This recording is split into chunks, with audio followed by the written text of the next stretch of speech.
नमस्कार दोस्तों, आपका मेरे चैनल पर स्वागत है। आज आपको अमल की एकादशी व्रत की कथा सुनाने जा रही हूँ। अगर आपको ये कथा पसंद आए तो विष्णु भगवान की जयकारा अवश्य लगाएं। आप जरूर ओम नमो भगवते वासुदेवाय जरूर लिखें। साथ ही चैनल पर न्यू हैं तो चैनल को सब्सक्राइब करें, लाइक करें, शेयर करें, बेल आइकन जरूर प्रेस करें। हिंदू धर्म के अनुसार हर माह में दो एकादशी होते हैं। फाल्गुन मास की शुक्ल पक्ष की एकादशी को अमल की एकादशी के नाम से जाना जाता है। वैसे तो हिंदू धर्म के अनुसार सभी एकादशी का काफी महत्व माना गया है, लेकिन इन सब में अमल की एकादशी को सर्वोत्तम स्थान पर रखा गया है। इस दिन भगवान विष्णु और आंवले के पेड़ की पूजा की जाती है।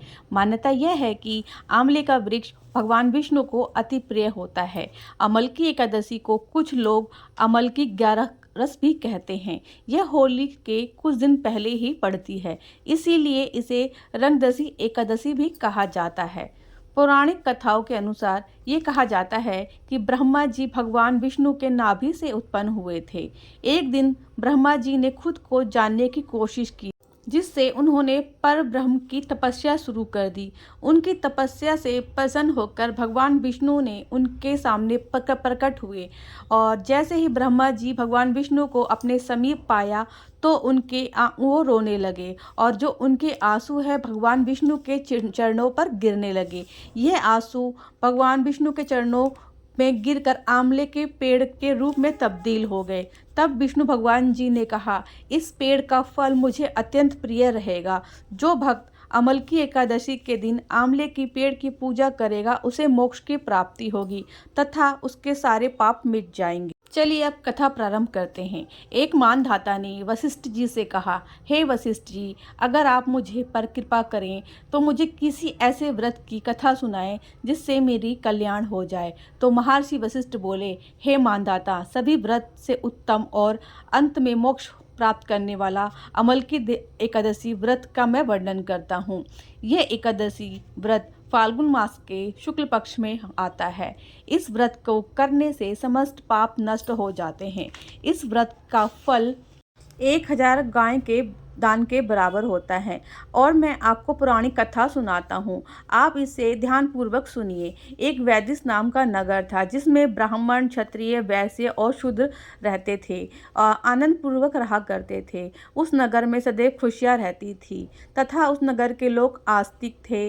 कोई पाप नहीं था, सभी बहुत खुशियों से रहते थे। उस नगर में चैतस्य नाम का राजा राज करता था। वह बहुत ही धार्मिक और शांतिपूर्वक था, जो लोगों का बहुत भला करता था। उस नगर में कोई व्यक्ति दरिद्र नहीं था। सभी नगरवासी भगवान विष्णु भगवान के भक्त थे।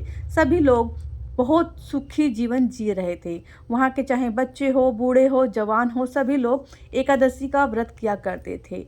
एक समय फाल्गुन मास की एकादशी आई। उस समय राजा और समस्त लोगों ने व्रत किया। एकादशी वाले दिन सभी प्रातःकाल उठकर नदी के पास गए। स्नान आदि करने के बाद नगरवासियों के साथ भगवान विष्णु के मंदिर में जाकर राजा जी ने पूजा करी। उन्होंने जल, गंध और वस्त्र पंचरत्नों द्वारा भगवान विष्णु की पूजा की और अंत में प्रार्थना करते हुए कहा कि हे विष्णु भगवान जी, आपको नमन करता हूँ, आप मेरी पूजा स्वीकार करें। और उनकी चरित्र की गाथा गाते हुए उन्होंने पूरी रात जागरण किया। उसी शाम एक शिकारी शिकार करते हुए वहां पहुंच गया। जीवों की हत्या करते हुए वह दिन व्यतीत करता था। दीपमाला से सजी और लोगों को रात्रि भर जागरण करते हुए देखते हुए शिकारी सोचने लगा कि ये क्या हो रहा है। शिकारी के पिछले जन्म के पुण्य का उदय होने पर वहां एकादशी करते हुए भक्तजनों का उसने दर्शन किया। कलश के ऊपर विराजमान उसने भगवान विष्णु जी के दर्शन किए। वहां पूरी रात उसने बैठ के भगवान विष्णु की चरित्र गाथा को स्मरण किया। भूखा प्यासा होने के बावजूद भी वो कथा सुनता रहा। पूरी रात उसने जागरण को सुना। प्रातःकाल राजा अपने समस्त नगरवासी के पास अपने नगर वापस चला गया और वह शिकारी भी अपने घर वापस आ गया। फिर उसने भोजन किया और कुछ समय बाद उस शिकारी की मृत्यु हो गई। लेकिन जब उसने कुछ समय पहले एकादशी व्रत कथा सुनी थी और सारी रात जागकर उसने विष्णु भगवान का नाम का स्मरण किया था और एकादशी के दिन वह भूखा रहा था, तो उसको पुण्य प्राप्त हुआ। अब उसका जन्म एक राजा के घर में हुआ। वह सूर्य के समान तेजस्वी था और पृथ्वी के समान समाजशील और धार्मिक व्यक्ति बना तथा लोगों की बहुत मदद करता था तथा दान बहुत करता था और साथ ही भगवान विष्णु का बहुत बड़ा भक्त था तथा इसी प्रकार वह अपना जीवन व्यतीत कर रहा था। इस जन्म में उसका नाम वसुरथ था। एक बार वह शिकार करने के लिए वन में गया और वह मार्ग भटक गया। वन में घूमते घूमते वह थक गया और थकान के वजह से थोड़ा सा विश्राम करने लग गया और वह जंगल में सो गया। वहाँ पे राजा को सोते हुए देख कुछ मलिन व्यक्ति आए और उनको ये भ्रम हो गया कि ये इंसान वही है जिसने हमारे माता पिता, बच्चों और पोता पोती को मारा है। इसको अब हम नहीं छोड़ेंगे क्योंकि इसके वजह से ही हमें दर दर भटकना पड़ रहा है। तो उन शिकारियों ने राजा के ऊपर नींद में प्रहार करना शुरू कर दिया। लेकिन जितना भी उन्होंने औजारों से या शस्त्रों से उनके ऊपर प्रहार किया, वो उनके ऊपर कहीं पे लगा नहीं, बस इधर से उधर गिरता रहा। यह देखकर वह मलिन व्यक्ति आश्चर्यचकित हो गए और सोचने लगे ऐसा क्यों हो रहा है।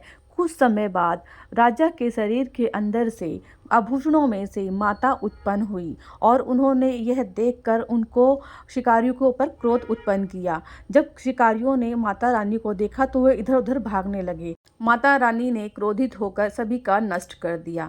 फिर कुछ देर बाद वह राजा उठे और उन्होंने उन मलिन व्यक्तियों को मरे हुए देखा और ये सोचा कि मेरा इन मलिन व्यक्तियों से मेरी रक्षा किसने करी। जिसने भी रक्षा करी हो उसको मैं सतत नमन करता हूँ। तभी थोड़ी देर में आकाशवाणी होती है और बताया जाता है कि भगवान विष्णु ने स्वयं आपकी रक्षा करी।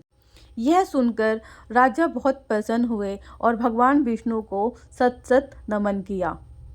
फिर वसुरथ अपने नगर में वापस आके अपने समस्त प्रजा के साथ उन्होंने एकादशी के व्रत के बारे में सभी को बताया और उन्होंने ये बताया कि जो भी इंसान एक अमल की एकादशी के व्रत को करता है उसकी सभी मनोकामना पूरी होती है और भगवान विष्णु का आशीर्वाद सदैव उन पर बना रहता है।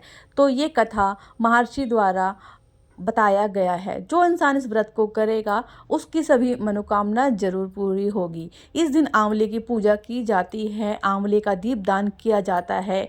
कहा जाता है अगर आप एक दीपक जलाते हैं आंवले का तो वो एक दीपक 1,000 गाय के दान करने के बराबर है। पूजा विधि। अब आपको एकादशी वाले दिन नहा धो के स्वच्छ कपड़े पहन लेना है और आपको आंवले के पेड़ के नीचे साफ सफाई करके आपको एक चौकी बिछा लेनी है। अगर आपके पास आंवले का पेड़ नहीं है तो आप अपने घर के मंदिर में भी कर सकते हैं। आप वहाँ पर एक बिछा के चौकी लगा के उस पे पीले रंग का वस्त्र बिछा लीजिए तथा विष्णु भगवान की मूर्ति या फोटो की स्थापना कीजिए। उनके आगे एक लोटा जल रखिए तथा धूप दीप जलाकर उनको मिष्ठान का भोग लगाइए तथा आप फल भी अर्पित कर सकते हैं और एकादशी व्रत का कथा जरूर सुने और सबको सुनाएं। इसका फल आपको आवश्यक प्राप्त होता है। जो इंसान एकादशी का व्रत करता है तथा इसका पालन करता है, कहा जाता है कि उनको विष्णु लोक में उनको जगह मिल जाती है। तो चलिए अब जानते हैं एकादशी, अमल की एकादशी कब है। अमल की एकादशी 20 मार्च को दोपहर को 12:20 से स्टार्ट है तथा 21 मार्च को दोपहर को 2:20 पर इसका समापन है।